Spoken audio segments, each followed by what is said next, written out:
Welcome to Tempo in Motion. My name is Laci Weeks here at Synergy Athletic Performance in Dallas, Texas.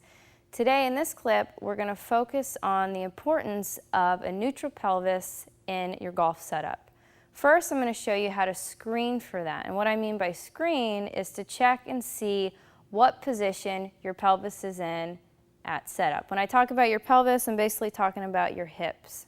So first, what I want you to do is set up in your 5-iron golf setup.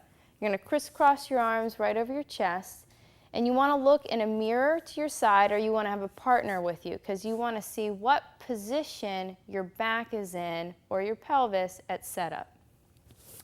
There's 3 positions you can be in. You can be in a C posture, you can be in what we call an S posture, or you can be neutral where your back is flat. So what you want to do is you want to also check the mobility of the hips or the mobility of the pelvis. So what you're going to do is you're going to go anterior S posture, posterior C posture, and back and forth. And what you're looking for is the mobility of the hips, and we're also looking for movement. Is there shake and bake? And if you put your hand right across your low back, it's either smooth movement or it's going to shake back and forth. In the golf swing, what we predominantly see with most golfers is the S posture.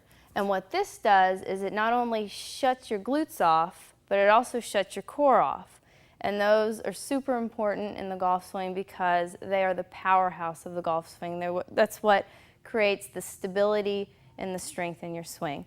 So ideally what you want to be is in neutral setup, which is a flat back. And what we see most people in is that S posture. I'm going to show you an exercise today that's going to help correct that S posture and get your pelvis back into neutral alignment, as well as engage the core and the glutes.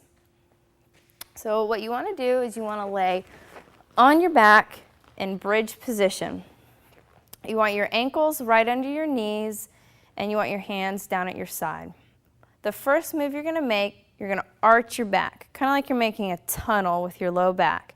Then you're going to crush your back into the floor, and then from here you're going to pick your toes up, keeping your core nice and engaged, keep that back crushed into the mat. You're going to squeeze your backside and slowly raise the hips up to the ceiling. You're going to hold for about a 3-second count, and then you're going to come right back down and repeat the same movement. So it's tunnel, crush, squeeze the backside, lift the toes off the ground, and push through the heels, squeezing the backside the entire time. You want your pelvis to feel, if I had a belt buckle right in front, I want to feel like it's rotating back to my face. If it rotates away from me, that means I'm using too much of my back to perform hip extension. This glute bridge movement will help bring you back to neutral from that S posture, and it's also going to help with back pain if you are experiencing any of those symptoms. Please stay tuned for our next clip, which focuses on shoulder mobility.